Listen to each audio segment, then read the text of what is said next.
So welcome, Anya, Christa. Lovely to be chatting to you. I've just been reading your book, which has this wonderful title, Is This Yoga? And I keep wanting an answer, but you unfortunately make it very difficult to get my hands on one. So I'm hoping we can try and pin a few things down together today.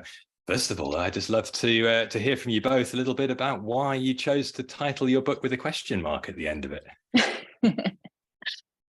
Christa, do you want to tell the story? Sure. Yeah. I mean, I think there's two really trains of thought. There's the serious scholarly one, because I think when we were writing the book, we were initially going to call it This is Yoga.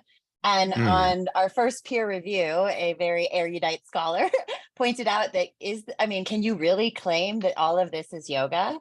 And then on a more playful note, and probably the more real reason that we changed the title, Anya's husband, Brooks, is very flexible. And so he just kept busting out rather incredible postures and being like, is this yoga?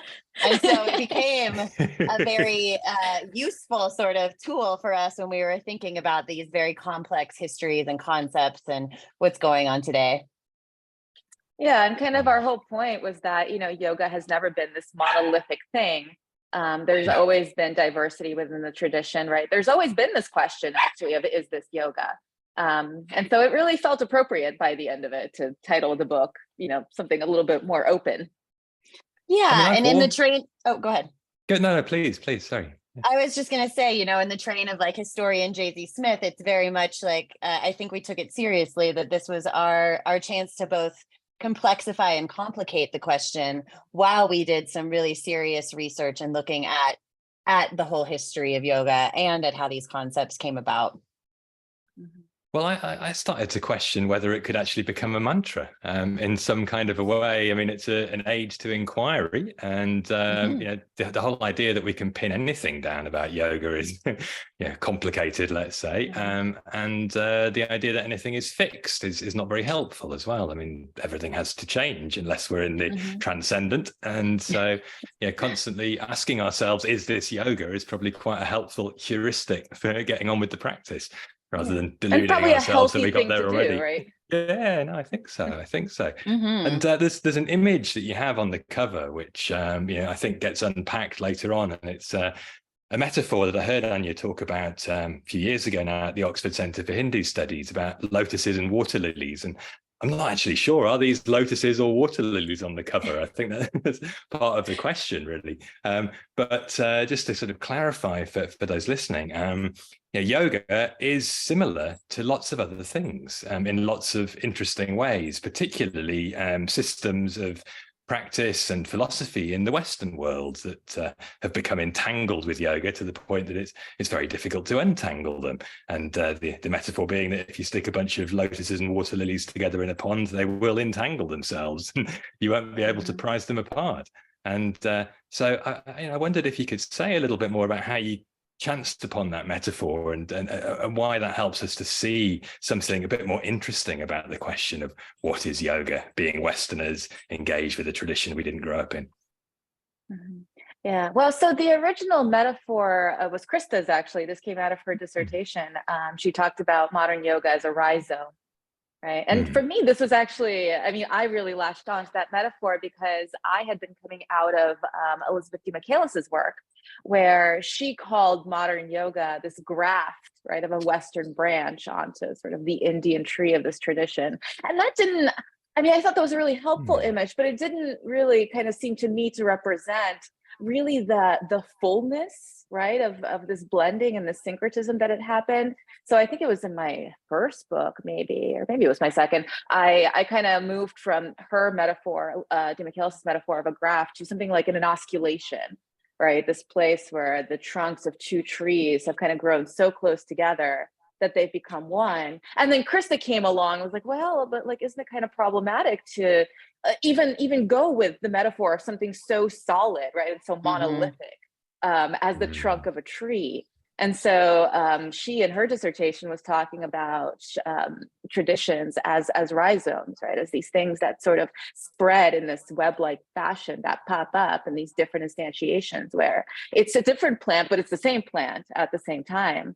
And so I think as we were working on this book together, it kind of occurred to me like, oh, lotuses are rhizomes, but so are water lilies. And actually people do have a really hard time telling them apart. It's sort of, it blossomed out of that. Yes. Oh, very apt. Yeah, exactly. And then the cover was very much, it's looking through a kaleidoscope, which also I think references how, yoga has been refracted and seen through so many perspectives, depending upon who's looking at it, where it's being looked at, and at what time period. So, also giving an ode to that on top of the, nerdy Deleuzian theoretical rhizome model that I used in my dissertation. Well, I mean, nerdy might be one way of putting it, but actually, I think, this is something that comes up a lot dealing with the world of yoga practice today that is really important. I'm sure we all had the similar experience right at the beginning, starting to inquire, where does yoga come from? What's the evolution process? Where we did assume it descended from some vaguely common point that we could trace some sort of lineage back to. And the reality is that it's so difficult to untangle these different influences. It's actually more helpful to suggest that people stop trying to define that mythical origin point, and instead to think much more about now and where we are and how we're in the web of entanglement. And the question is really, what are we doing in it? And how are we relating to some of these strands, and which ones are we wanting to tug on, and which ones might we try and sever, and whatever it might be. We are here in the world in the 21st century. We are not living in Patanjali's Yoga Sutra. So, no. I was wondering caught in Indra's net. Well, we could be caught in Indra's net. That's a nice metaphor. Yeah. The rhizome, the uber rhizome, the one that started the whole process. I wonder though, now that we are here in this modern Western world and we have got this syncretic jumble of different influences, if you could say a little bit for those listening who might not be very familiar with a lot of what you present in this book, which is a very comprehensive guide to the Indian history of yoga, the Western influences that have become entangled with different strands of Indian yoga, and some of the concepts through which we can helpfully examine this process of entanglement. But just coming back to absolute basics, what is there in the West and in our own historical tradition that is similar to yoga, and how far back does that go? Well, I guess this was my little pet project. This was my second book, where I started from that question, right? Of trying to figure out where this stuff in my yoga practice that didn't really seem to be locatable in Indian traditions came from, because I was sort of like, it worked. Right. So I was convinced that it had to come from somewhere. Like, it couldn't just be this random stuff. And it really bothered me, when people would call it shallow, or people would call it, just the bastardization of some other presumably authentic tradition. So I was working off of Mark Singleton's work, where he kind of pinpoints these physical culturalists, specifically women, in the 19th century, that are working with all of these, 19th, early 20th, that are working with all these, sort of breath movement practices. And so at first I really thought I was going to write about a book about 19th century women's physical culture. And then I started trying to figure out, what are these women doing? And so that was the summer that I had to teach myself Neoplatonism. So I really think you can trace it back that far. And Latin and Greek. Didn't you teach yourself languages? You taught yourself Latin and Greek. I taught myself like baby Latin, right? Like middle school Latin, which after Sanskrit is actually very easy. Yeah. I think you're right there. Probably, I'm still struggling with Sanskrit, and I struggled with Latin, so it's an endless task for me. But coming back to that, quite fancy sounding phrase, Neoplatonism. Could you just unpack that in words of one syllable for people like me who haven't had a classical education? Yeah, so Neoplatonism is this 3rd century of the Common Era tradition. That it's Neoplatonism, right? Because it's not quite Platonism anymore. So it's not the thought of Plato, which would have preceded all that stuff by over half of a millennium. But it's interesting to look at because these are philosophers and mystics practitioners to some extent that are building on Plato's thought, and the way that Plato kind of encourages people to think about the ascent of the soul. to some sort of more perfect realm. But they're thinking about it in these really interesting ways that I think are similar to a lot of the stuff that we see in Indian yoga traditions. They tend to look at the world as being sort of all one thing that then kind of emanates out or expands out into the diversity of how we perceive reality. And so there's a lot of, depending on kind of like which figure you look at and which path, which thread you follow, there's a lot of contemplative practice, but there's also ritual practice, again, not the same, but maybe analogous to some of the stuff that we find in Indian yoga traditions. So yeah, it's basically, I mean, I guess I am certainly not the expert on this, but if I were to boil down Neoplatonism to one sentence, it's a theory of how the one becomes the many. And so, from the standpoint of practices, it's also a theory of how we, starting in the many, can kind of get back to the one. I mean, that is the basic framework for how most people today would explain yoga philosophy if you pluck them out of a teacher training. So that's a fascinating backdrop. Is there any possibility that some of that was influenced from India, do you think? I mean, I think I would say it's almost impossible that it wasn't to some extent. But this is why ancient history is tricky, right? And historians have tried to trace out, how could, things come over? Maybe we're talking about trade routes. There's all this stuff about Alexander the Great, right? And the gymnastics. I mean, people have these little data points. There's a really great book by Thomas McCulley, I think it is, called The Shape of Ancient Thought. Yeah, where he does a lot of this kind of work. David Gordon White has also done a lot of it, kind of less from the philosophical side and more from actually like the on the ground, like ideas moving. He's very into demonology. So his new book is called Diamonds Are Forever. Not diamonds, right? Like the stone, but like demons. And so I think there's been some attempts, right, to trace out these possible chains of influence. But also I just think we're never, it happened so long ago that on the one hand, I think we're never going to be able to pin down anything super concrete. But on the other hand, just thinking about how the world works, right? I mean, the ancient world didn't exist in a hermetically sealed bubble any more so than our world does. Again, I think it's almost impossible, right, that some of these ideas didn't drift back and forth. So I think the similarities are more than accidental. And then at the same time, there's also this kind of universal human impulse to try and make sense of things. And, we have a body and, we have a mind and we have a sense of something bigger than a body and a mind. And some attempt to make those things relate to each other is, kind of inevitable consequence of those things. And it's striking, how that project gets refined in very similar ways to what happens with yoga by people who really don't seem to have any engagement with yoga. I mean, you're talking about characters a lot more recently, like Swedenborg and Henrik Ling in Sweden. But also there's a sort of middle phase from the ancient worlds to that time of similar projects of trying to integrate and make sense of this harmonial relationship between things. I like this phrase harmonialism that you use for that, because that is again very analogous to what people think of as yoga. So what differentiates it from yoga? Although there's all these obvious overlaps, what's different, do you think? Yeah, I mean, I think the overlap, right, the great similarity is that all these things are about the relationship between the parts and the whole, right, the one and the many. But at least to my mind, and maybe Christa can speak to this from even a different perspective, it seems to me that in the Western systems, it is much more about at least the way that things develop, right, especially into the 19th century, it's about kind of almost like balancing, right, and again, like harmonizing, right, this idea of harmony, this idea of kind of these proportions, right, and the way that everything is supposed to kind of form this perfect harmony together. It's about this sort of internal fine-tuning of the thing, whereas you find that in yogic traditions as well.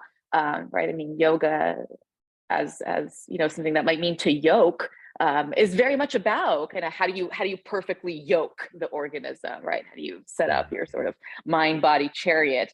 But it seems to me that there's Gosh, there's maybe a more, like, to call it outward would be, I think, incorrect, right? Because if everything is one thing, then the out is the in. But there's a goal of kind of doing that fine tuning, and then using that setup as a tool to kind of really project out onto a different level of the thing, right? Onto a different level of reality, in a way that I think creates a more bottom to top kind of trajectory. But even if we just think about the chakras and how we move through the chakras, right? It's always this, like, the ascent model, I think, stays a lot more constant in the South Asian yogic material. That, or you have completely dual traditions, right? Where you leave the material world behind altogether. I mean, that's Patanjali.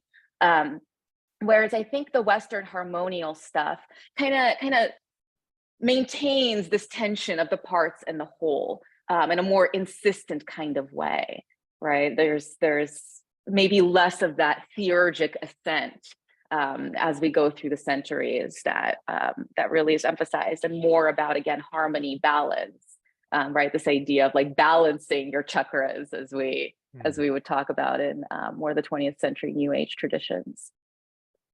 Yeah, and even from the, oh, sorry, I was just going to add, even from the contemporary. Sorry about that. Yeah, I'm also driving. The contemporary sense, you know, the idea of that becoming a self-growth model and becoming self-improvement, especially in the American context, I think is something that also leads into and comes from that history. No, thank you. Yeah, I was going to just identify that. There's a distinction that sort of stands out to me, especially that emphasis you made there, Anya, on, you know, leaving the world behind possibilities that the yoga tradition has. There's always this, because of the idea of, you know, the transcendent true self, the Atman that stands, you know, beyond, that's timeless, the possibility of going somewhere else. And you know, I'm not sure that quite exists in the same way, except in terms of death and, you know, the afterlife in Western cosmology. But there is this, you know, model of self-improvement. And you say, even if there's nowhere else to go, there is this hierarchy of, you know, improving the mental state, you know, one's physical capacity, or even, you know, spiritual alignment. So all of that is oriented towards some sort of trajectory of, you know, linearity. And yet, in the Indian context, there's nothing like linear. It's all cyclical until you leave the whole thing behind. So exactly. Yeah. It's funny that they're doing similar things in different ways in that sense, because in the Western world, you are caught up in it, and that's all there is to it. So there's a lot of emphasis on just having a better relationship with the energy that flows through us. Whereas in an Indian context, it always seems to be mastering that to get somewhere, but then there's the only place to get is out. So I see that coming back, though, towards the modern era. You have a really fascinating chunk of quotations from 4 different sources about breath and the way that's functioning in some of these, you know, Western harmonial teachings, and then presentations by Vivekananda and Paramahansa Yogananda when they're speaking to Americans. And you know, I was really struck by this first time I read Elizabeth de Michaelis, you know, attempting to explain who's talking about what, how much is Western, how much is Eastern. I just wonder how much of that, you know, idea of prana being this thing that is somehow the explanatory fluid that's animating everybody is actually coming from the early Upanishadic idea of prana, and how much of that's really Western esotericism. I mean, you know, I think it's both. And I think that when figures like Vivekananda and Yogananda, you know, they're sort of, maybe reinterpreting prana in these new ways, like, we should take that seriously. Because there are obviously these analogies, there are these similarities. It's not as though they're doing it just to like appeal to Western audiences, although some of it is that, right, to kind of make things more understandable, and translate a little bit. I guess maybe the way that I find it more helpful to think about, rather than sort of Upanishadic versus Western esoteric, is almost more as like a triangle, right? So yeah, there's the Upanishadic stuff, and there's the way that prana works in Indian traditions and in Ayurveda and Tantra and all that kind of stuff. And then there's this Western half of it, right? The Western esoteric half, where it's pneuma, or it's spiritus, or whatever it is. Spirit as both kind of a biomedical fluid, right, and then also something that's more transcendent. And so those two things sort of flowing together into the modern era, which isn't, I mean, it's not just sort of intercultural, right, and global. It's also just modern. Right, like in India, we have this shift to a more biomedical, a more sort of anatomically grounded model as well. So I think when Yogananda, when Vivekananda are doing their reinterpretations of breath and what it is that breath does within the body, they're also sort of working with, you know, biomedical models that are maybe common to some extent to both the Indian and the Western context. So it's this triangulation, right, of those 3 points. Electromagnetism and everything else as well. I mean, Vivekananda in his battery metaphor, it is trying to be on the cutting edge almost of, you know. Yeah, absolutely. Pushing forwards, and at the same time, you note, which is I thought fascinating, that quite often, you know, to see this in 20th century Indian yoga teachers' publications, they note the parallels between a kind of more yogic approach and a Western approach that they're happy to borrow from. But there's always an attempt to say, well, the Indian yogic approach has got something added that this other system doesn't, and it's quite hard when you look at the two to see what's lacking. It's really a question of who's doing the talking almost. Well, yeah, and it's you know, kind of coming back to that image of the lotuses and the water lilies all kind of intertangling, right? I mean, and this is maybe pushing the kind of the you know, botanical side of the metaphor a little bit, but if you also think about not just entanglement, but really hybridity, right? These two plants kind of hybridizing and becoming one. And then maybe having a whole other rhizome, right, of that happening. It's impossible to pull this stuff apart. And yeah, every figure, every data point, depending on their particular perspective, is going to have their own take on it. So yeah, is it Indian? Is it Western? I mean, it's both, but it's also, right, like 1 + 1 doesn't just equal 2, right? There's also this new thing that kind of emerges. Well, I'm really curious, if you don't mind me asking, to know what it was in your own yoga practice that you were interrogating, that you found not to be verifiable as having come from a traditional Indian source. Because I think that's where it gets fascinating. To, you know, not that we're going to ever classify it all into particular boxes, but more just to acknowledge just how much of what we think of as yoga is actually in this ambiguous new hybrid category. Christa, do you want to speak to that? Because yeah, I think I sort of already answered that question with all my harmonial stuff. But I was wondering actually what you were doing specifically. Was it any particular aspect of the yoga practice? Or anyway, I'll let Christa speak first. No, it's okay. Anya, do you want to answer quickly what you were doing in terms of harmony? Okay. Yeah, I mean, for me, I think I've always been incredibly curious, and I'm not very good at surface things. So when I would go to these yoga classes and they would quote these ancient texts that were, you know, immemorial and this authentic idea of yoga, yet I'm sitting in a core power and nobody seems to know what the mantra is or why we're chanting it or what the context is behind it. It made me uncomfortable, especially as a academic. I think, you know, just academically minded and critical thinker. And then when I started to take courses in Hinduism and philosophy and those types of traditions, and at the same time was practicing, or even, you know, during my master's, one of my jobs was I traded at a gym that had yoga classes for, you know, I think I worked the front desk for 3 hours for a free membership or something like that. So I would watch this weird sort of, they came out of a class that was blaring hip hop music, but they had this very Zen look on their face. And all of that put together led me to be like, is anybody talking about this? We should be talking about this. So led me on a very long road into a PhD, et cetera. But yeah, I think all of the contradictions I saw, if I'm going to sum it up in one sort of thought, between ancient history, modern American Lululemon practice, I wanted to know why, and I spent 20 years trying to figure that out. Yeah, I mean, it's the same for me, right? I was reading Patanjali in my undergrad, like Indian philosophy class, and at the same time, I was practicing. I think it must have still been Bikram yoga at that time, and there was no connection. to me, what was happening in the Yoga Sutra was very profound, right? And I was very sort of fascinated with all this philosophy and the kind of practice that was being described there. But it did not describe what it was that I was doing.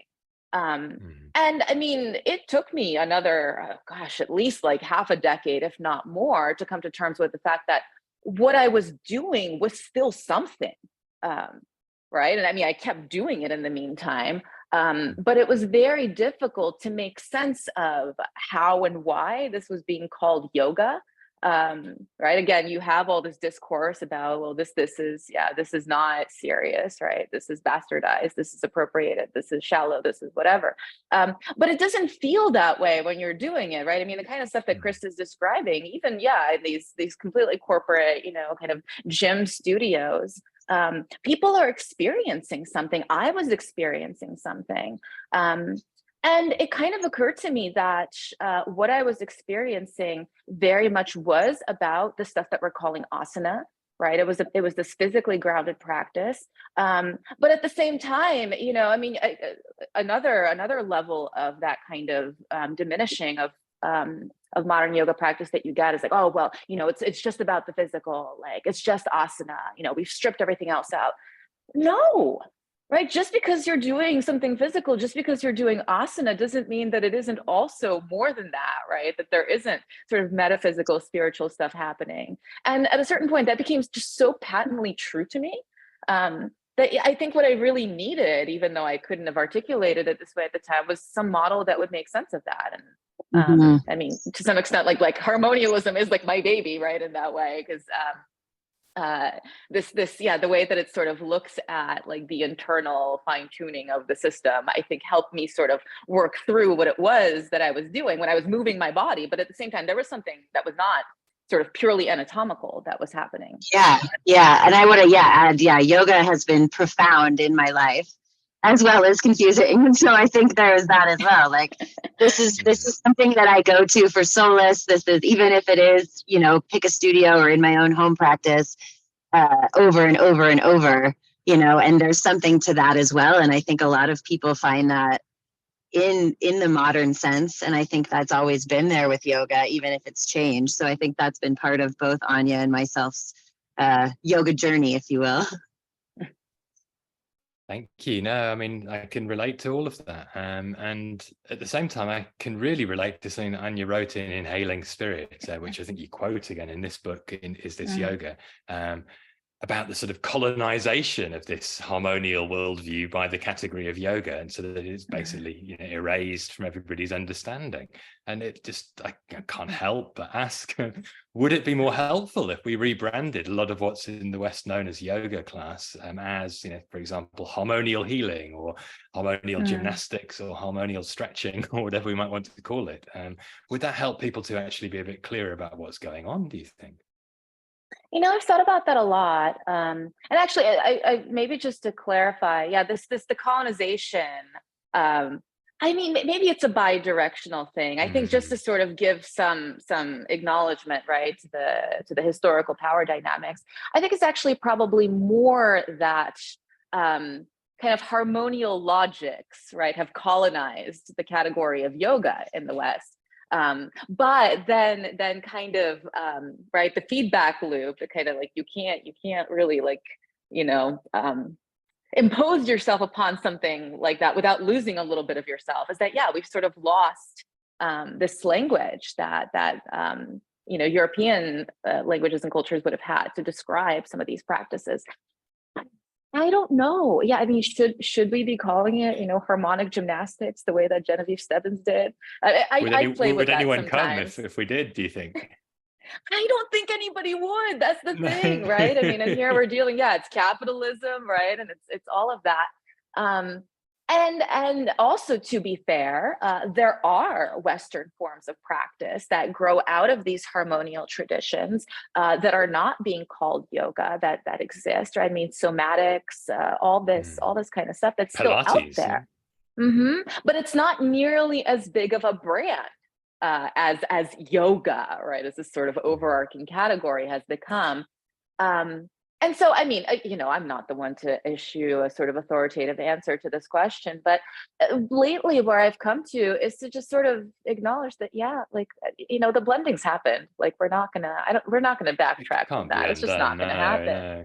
And this is how tradition has always worked, right? I mean, part of the point of Maya and Christa's book is that if you look at the Indian history of yoga, you constantly have this term being applied to all sorts of practices that wouldn't have been called by that label before.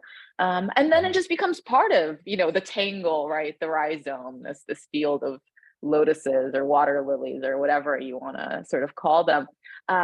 And that's just sort of how history works. So, I mean, that doesn't mean that we shouldn't acknowledge the power dynamics and we shouldn't, kind of call out when things are being misrepresented, right? Histories are being kind of erased or something like that. It doesn't matter that we shouldn't try to look at and acknowledge the histories, but also like here we are, right? It is what it is, and maybe we should just sort of like surrender to that to some extent. Well, I guess the main reason maybe we embrace it. Oops, sorry. Yeah, I was just going to say maybe we embrace it. Yeah, I think that's part of our book too. Is you embrace the complexity. You embrace that like this has never been simple. So why would it be simple now? And maybe if we did rebrand or rename, it would be helpful. But at this point, so much is yoga, from like laptops to naked fire dancing, right? To some people. So it's like, where do we draw the lines to then rebrand, I guess? It's a very good question. I don't think it's actually feasible. And even if it were, who would be the enforcement mechanism? I don't want to start empowering any yoga policemen. Anya. I don't know. Christa was, by a senior scholar in our field, labeled as the yoga pope. So, oh, really? Of the two of us. Well, I guess the reason that it's of interest to me is coming back to that contrast between what most of us encounter when we first go to a yoga class, which is some form of embodied movement discipline, and the sort of traditional practice of seated meditation. And yoga meant meditation for a lot of its history. It's only the last 1,000 years that there have been any other postures identified as a yoga asana. So I just wonder how the idea of yoga as meditation might somehow be rehabilitated in the Western mind. That's really where I'm interested in it, because otherwise there's two separate categories, and when people say meditation, they don't automatically think about yoga. And actually it's very hard to find somebody in the West who would identify as a yoga teacher who's actually a meditation teacher. You usually find there's Buddhists who are doing that kind of thing. Yeah, I mean, I think from my perspective, maybe it's helpful to think of meditation as a broader category, right? And I think it doesn't mean that it needs to look any one way. I think this sort of, maybe a more bifurcated approach, right? Where fine, you do your movement practice and then you sit down, right? And you kind of maybe engage in something a little bit more stationary and strictly internal. That can be one model. But, it's like how often do you hear yoga teachers call their postural practice a moving meditation? And I think there's something to that, right? Again, and even if you just look at meditative traditions, there's so many ways to do the thing. And so I think if we were actually, again, to acknowledge that when people practice asana, they are actually doing more than just, flailing their limbs around. There's something there. There's something to the way that movement actually becomes this kind of very intentional, very conscious, both an energetic and a kind of mental process. And the way that actually maybe accomplishes not the same things as, the Vipassana meditation or whatever, but it's still a form of that same kind of mechanism. Well, I think it can be. And I think that's why I think it's sort of important sometimes to make the distinction in the hope of pointing towards it being that, because it's only really that way if people present the class with that intention and actually teach some kind of a discipline that brings that about. Otherwise, it just might not arise. You might bliss out to the soundtrack and not pay attention.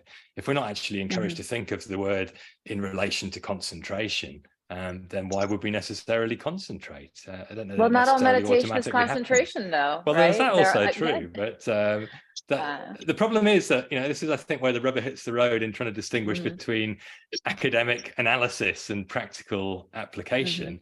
We can complexify everything and turn it all to dust by saying nothing is the, you know, the one and only meaning, but we've still got to make some headway I think with Christa has applying a thought. it. Yeah, no, she does. I can see her hand. I know I raised it. But no, I was just going to say, from the terms of like thinking about meditation versus yoga, it's also, when you think about context, and it was a branding sort of thing, because yoga had a lot of baggage, that word, right? Meditation and mindfulness were easier in the West for a lot of people to be able to, you know, grasp onto and not have that be problematic for their own religious or spiritual practices. So, you know, I think in some ways that was intentional. And now we're dealing with the sort of afterthoughts of that being like a false bifurcation between, you know, all these traditions using some form of meditation and how we define that. And I think it is useful to call out how much of yoga, whether it's asana or just, you know, the breathing practices or the sitting practices or the walking practices, right? That's all part of the history and the tradition as well.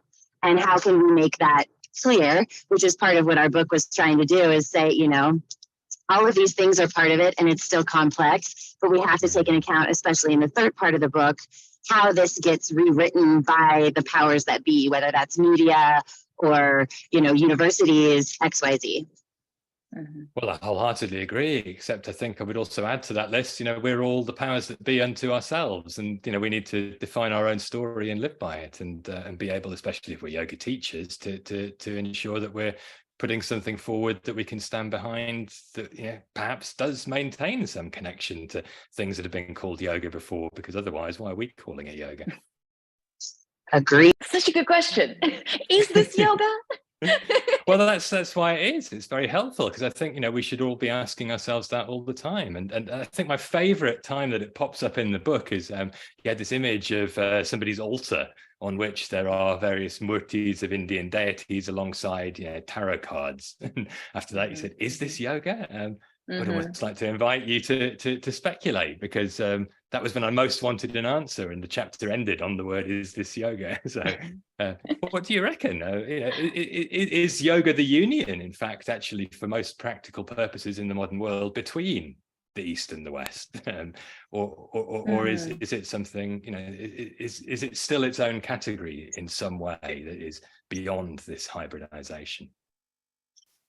I think it's both, right? I mean, that's the rhizome. I think that, and as you said, it's sort of, it maybe does kind of lean on this idea that we are also, right, the powers that be onto ourselves. I mean, at least for me, and I think Christa would agree with this, part of what we were really trying to do in the book is to empower people to ask that question. Not about, you know, making any kind of declarative statement about what's going on out there in the world, or even what's going on maybe in their group class necessarily, but what's going on for them, right? What is your practice? How are you understanding what you're doing? Does it make sense for you in particular to call it yoga? And why or why not? Right? I mean, maybe the answer would be both yes and no. That's kind of where I'm at personally. You know, in one breath, I'm like, well, yeah, of course, right? I mean, yes, cultural blending and syncretism and traditions evolve and all of that. So of course, what I'm doing is yoga. And you know, all these compelling analogies and correspondences between the two traditions. But on the other hand, there are also those moments when I acknowledge, well, this stuff does have a different history, and maybe it does have different logics, and yeah, maybe it's not quite the same thing. And it's important to sort of acknowledge the different roots, right? And my own kind of meaning that I assign to it is not something that I can find in a text that calls this stuff yoga. So it's both. And maybe neither. Well, yoga-ish is another way of coming at it that I've found helpful. Yeah, yoga myself. adjacent. In the yoga ballpark, but not necessarily, you know, the definitive. And I guess that, you know, that comes to my mind also because the other phrase that popped up in that same image of the altar, as well as asking the question, is this yoga? Is it appropriation? And I almost don't understand conceptually how one could have the idea of something being categorized as appropriative without at the same time being able to define what yoga is. How can you be appropriating it unless you've actually got some categorical statement of it's this, not that? Otherwise, the boundaries blur into impossibility. For sure, and I think that is where it is important to create some stakes in the ground and to say, yes, this is a tradition that comes out of South Asia, and there are histories and philosophies and very important personal practices for people, and cultural appreciation, is different than cultural appropriation, because, you think of the example of, like, I think it was Urban Outfitters created like Lakshmi toilet seats or something, like that is clear to me a boundary, right? And I think it is like, what is the intention? Just like yoga, what is the intention of why you're doing this, what you're doing this for?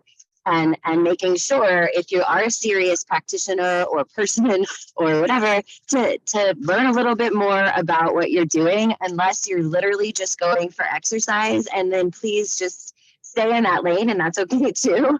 But don't then take that and decide from, your 3 classes that you're all of a sudden, what did one of the board members at Yoga Alliance used to call it, like a yoga graduate guru that thinks that all of a sudden you have all the answers. I think that's like really important to keep in mind, that we create boundaries because we recognize this comes from somewhere, and at the same time we recognize that somewhere is messy and always moving. Well, and I think in that case, it operates on a little bit more of a micro level, right? I mean, sure, fine, we have this category of yoga, but if you think about the stuff that people get actually like really uncomfortable about, right, is like, are you using badly mispronounced Sanskrit in your classes to try to establish some kind of authority? Are you draping yourself, in malas and om signs and stuff like that? Are you appealing to sort of the Yoga Sutra, right, or some other text, and then maybe interpreting it in a way that just really does not exist anywhere within the any lineage of tradition of interpretation? Are you saying namaste at the beginning or the end of your class? And that's not to say that we can't do any of these things, but that's where I think maybe it does really serve us to be a little bit more intentional, right? Why are you using that Sanskrit? Sure. Why are you using those symbols? Why are you saying namaste? Like, what does that mean? Where is it coming from? And if there's a really good reason why to use those things, to say those things, to do those things is really important and kind of integral to your practice, then great, right? And I mean, are there still going to be people out there that are going to call it appropriative? Almost certainly, right? I mean, never going to please how the world works. No, exactly. Yeah, but if you have some sort of explanation behind it, if you've at least thought about the thing, I think that's already a lot better than just sort of using this stuff as ornamentation, right, as sort of marketing, and not acknowledging what it means, where it comes from, what significance it's held historically. I think that's the stuff that people actually get really sort of anxious and uncomfortable and offended at. I think there's a lot to be said for intention, and also for the inquiry that enables us to actually set an intention rather than parroting something and claiming it's an intention. And that's where study comes in, and that's why it's still important to learn these things. Although I think we need to acknowledge that there's a lot of people who try to capitalize on yoga teachers' ignorance to sell them things that don't necessarily enlighten them. I mean, one example that pops in my head was, I think it was 40 Sanskrit terms that every yoga teacher should know that Yoga Journal pumped out in 2021. Large number of them were misspelled, either in transliteration or Devanagari, written by a South Asian American who thought they knew a bit of Sanskrit but actually didn't, and it just contributes to more misleading. It doesn't necessarily follow that just because somebody is ethnically Indian that they necessarily know anything about yoga any more than it follows that a few yoga classes will get you enlightened and put you in a position to say authoritative things.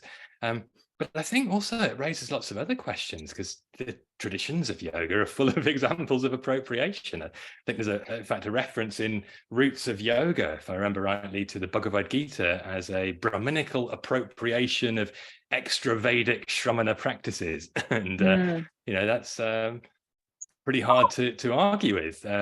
So where does that leave the Gita in the whole question of appropriation?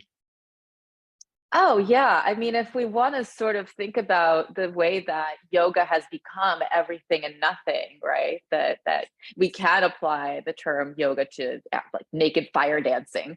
I mean, the Gita really kind of started that trend, right? That's Krishna's thesis and the whole damn thing. Anything can be yoga as long, and obviously he sort of qualifies that. It's a very smart thesis. If you approach it with this right intention, right? If you have the right kind of mindset, do your karma yoga, right? Do your jnana yoga, do your bhakti yoga. Anything can actually fall under this umbrella. But right, and this is kind of the kernel of why the Gita works. And making this kind of argument, there has to be some sort of logic to it. There has to be some sort of core. There has to be something holding all of that together.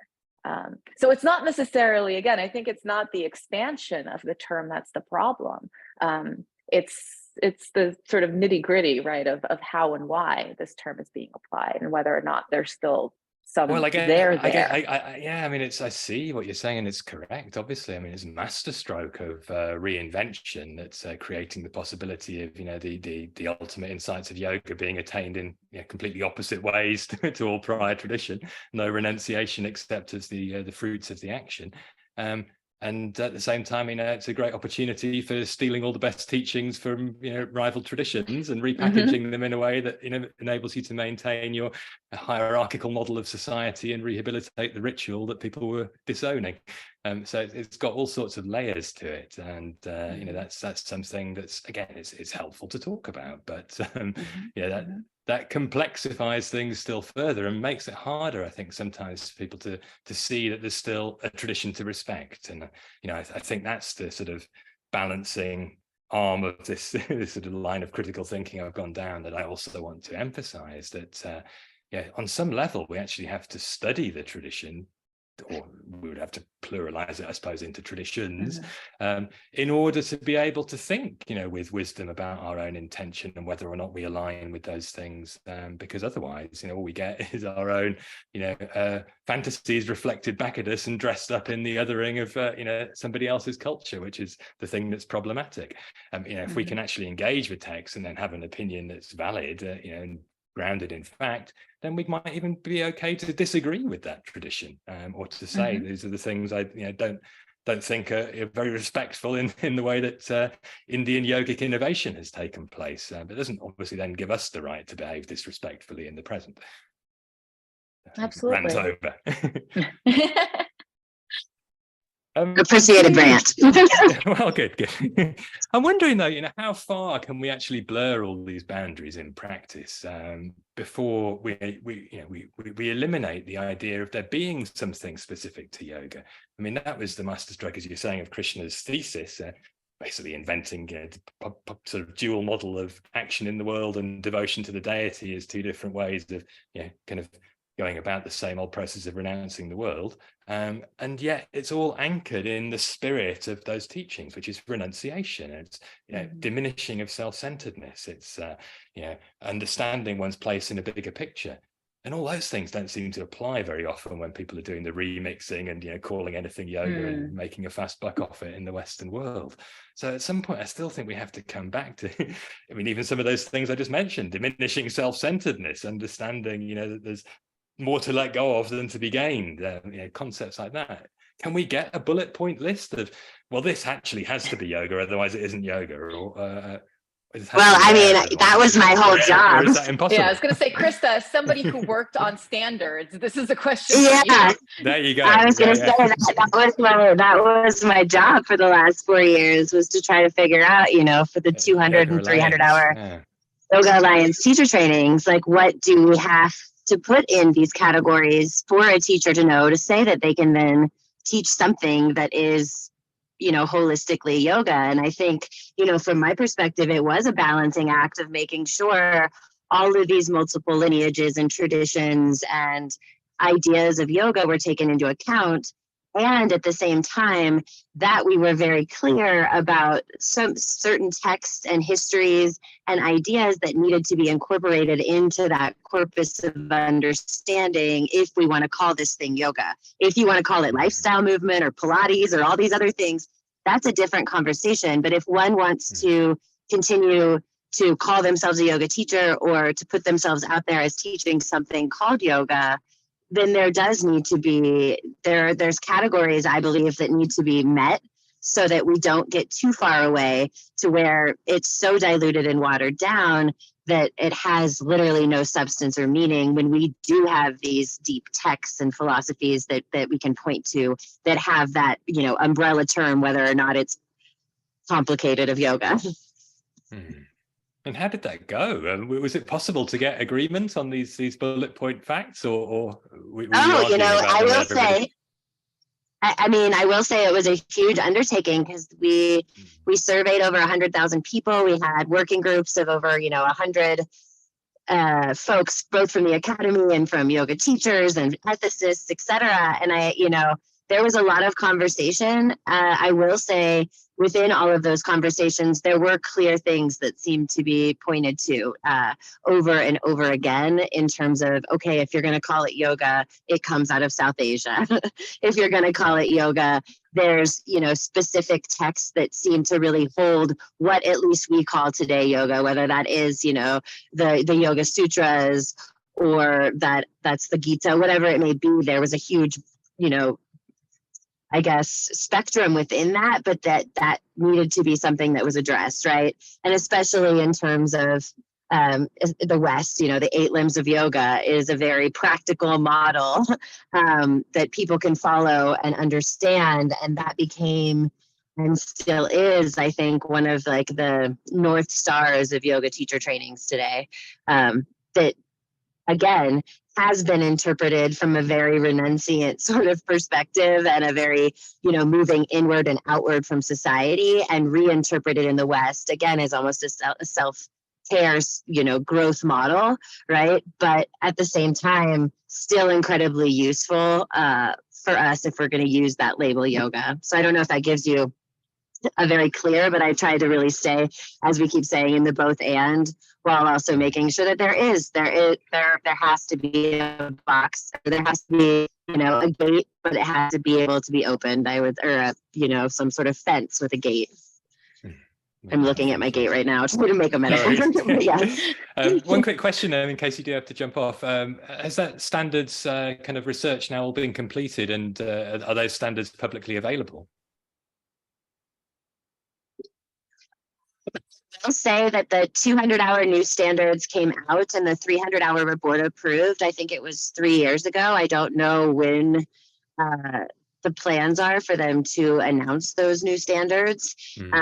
There seems to be some, they did get rid of the standards department at Yoga Alliance. I now serve as a senior fellow, so I help more in coordinating with the National Institutes of Health and those types of bringing yoga into healthcare, et cetera. But hopefully, yes, we will see those, because they were a labor of love, and they were, very much taking into account a huge amount of data and yoga opinion in how they were created.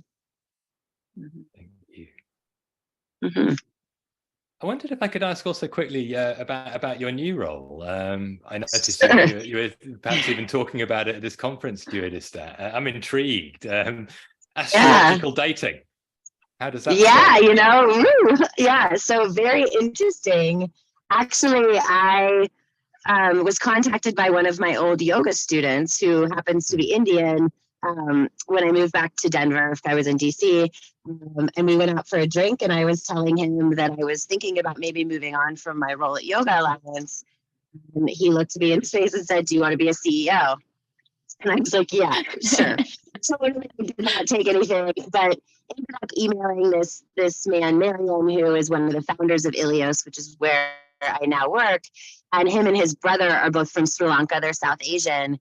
and his brother had gotten divorced and was, sort of thinking about how, back home they used Vedic astrology, they used matchmaking, they have all these other ways of connecting with relationships, and sort of the depth was missing in the US.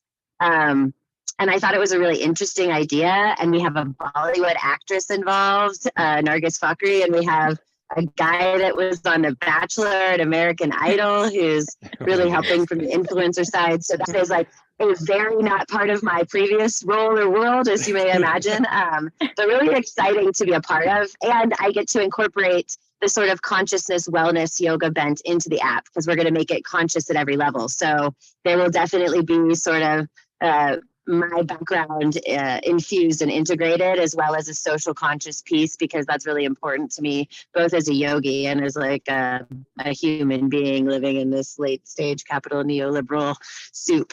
So my new role as a CEO of a conscious astrological based dating app.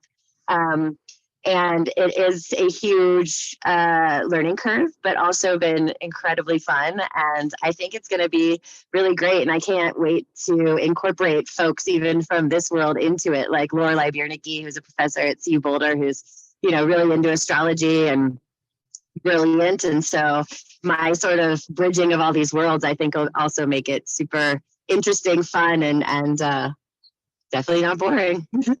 No, excellent. Can I ask, is it also then a fusion with Western astrology, or is it just the Vedic astrological model behind it?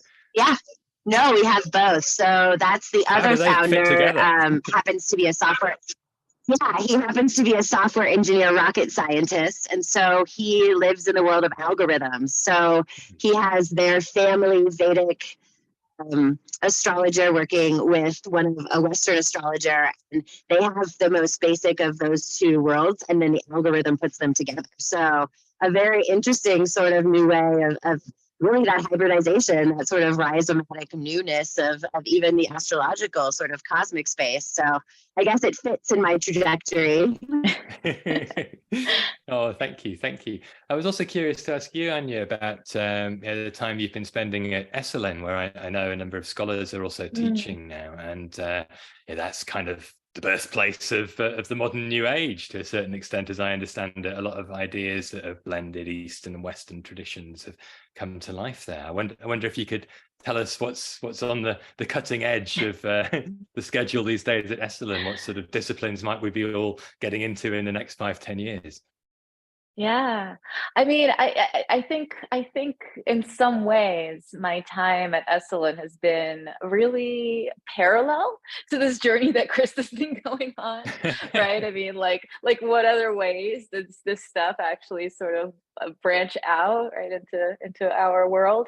So I've been involved in a couple of sessions of Esalen Center for Theory and Research, which is sort of it's that kind of core, right, of the innovation that happens there. Yeah, it's the birthplace of the human potential movement, I think is technically how they build themselves. Struggling to get my hands on. Yeah, and I mean, just from a personal perspective, it's been so rewarding. Because I study this stuff, right? I mean, I came in as such a skeptic.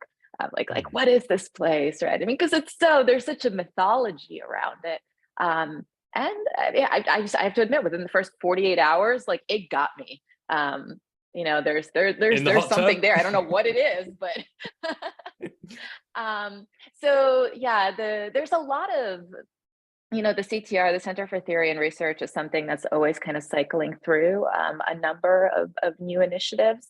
So the things that I've been part of include kind of the tail end of the work that Jeffrey Kripal has been doing with what he's calling the super humanities, or the impossible. So there was a CTR on superhuman evolution that I attended last summer. That was very interesting. They're always so interdisciplinary, right? I mean, it's people from all different fields kind of coming together and having these conversations. And then I think some of the new as things, in cyborgs and technological. No, actually, very specifically not cyborgs. There's this. It's interesting, yeah, because it's like not technological. But yeah, I mean, human potential, right?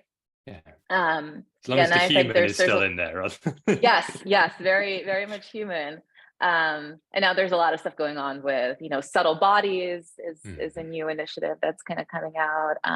There's a couple of folks, this is not something that I'm involved in, but there's this big push into sort of psychedelics, right? And how do we consciously and responsibly and respectfully, right? Because of course here, once again, you get into those issues of appropriation, right? And how are we dealing with indigenous traditions, those types of things that are going on. The CTR has a website, right? So usually all these things will be kind of listed there as they're coming up. But yeah, also it's been very interesting. A friend of mine does teach at SLM, so I've attended, just sort of as a participant / observer, her workshop, and I'll probably be going back for that.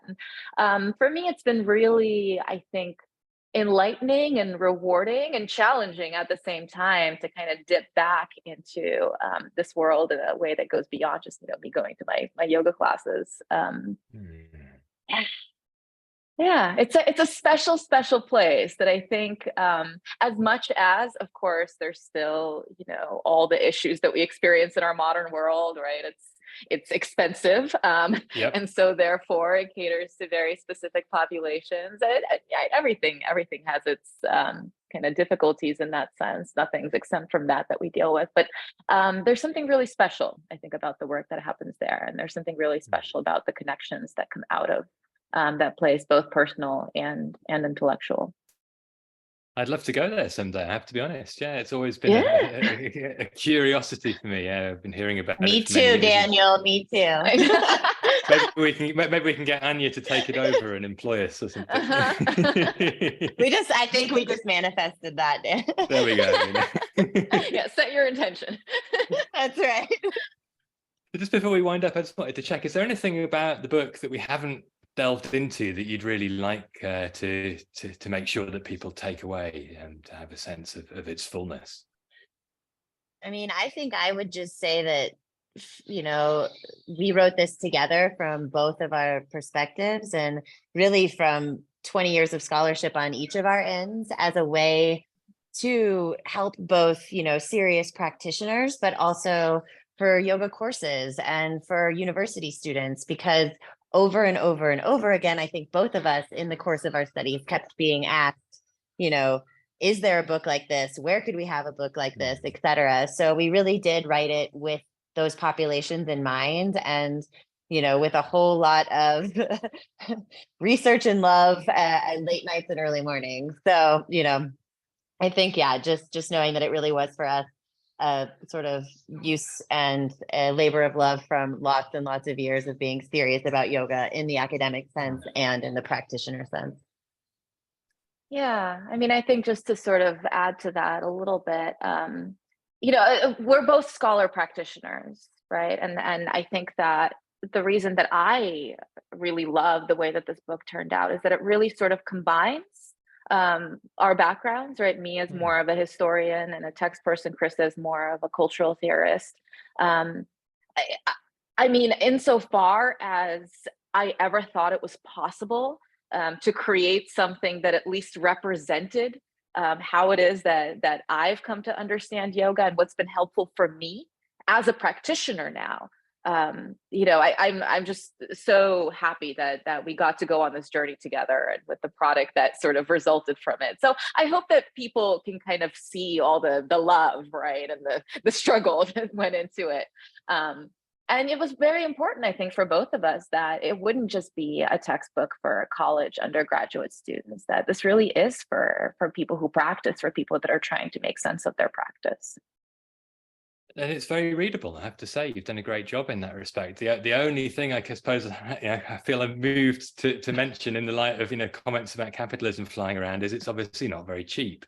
Is there any way that price might come down at some point, or is there an ebook version that people can get their hands on? That is a question for Routledge. Right. But yeah, I mean, this is, it was such a disappointment to me with my second book. That thing started at $100. I think they raised it to $120 now. This was, I still have all sorts of thoughts and feelings about what went down there. But it's a problem that I think pervades not just publishing in general, but academic publishing in particular, right? On the one hand, so many of us as scholars really want to make our research accessible and available to the public, but on the other hand, the mechanisms for that just really are not there. And with the way that the publishing world works, yeah, you end up setting up all these gates, if only just through money, that kind of keep people out and keep people excluded. It's a shame. I truly hope somebody can smash that model someday. I mean, obviously these companies are so kind of well entrenched that it's very difficult to ignore them. If you want to build an academic career, obviously you need to be published with academic publishers in order to have those publications recognized. So you can't just piss them all off and make the book available as a PDF. If you ever feel like doing it, I'll host it. Amazing. Sam the man. Exactly. All right. Cool. It's been lovely to chat to you both. Thank you both for sharing all of your thoughts, especially Christa on the move. That was very skillful of you. Skill in action manifested. Thank you. It was such a pleasure. Yes, such a pleasure. And I'm so glad I got to, even though I was, as you said, on the move. Yeah. Thank you so much for having us. Oh, thank you for coming, and thanks for sharing the book. I really enjoyed it. So yeah, I look forward to seeing what comes next and to that trip to Esalen. Make that happen. All right. Exactly. Yeah. Well, thank you again. Thank you.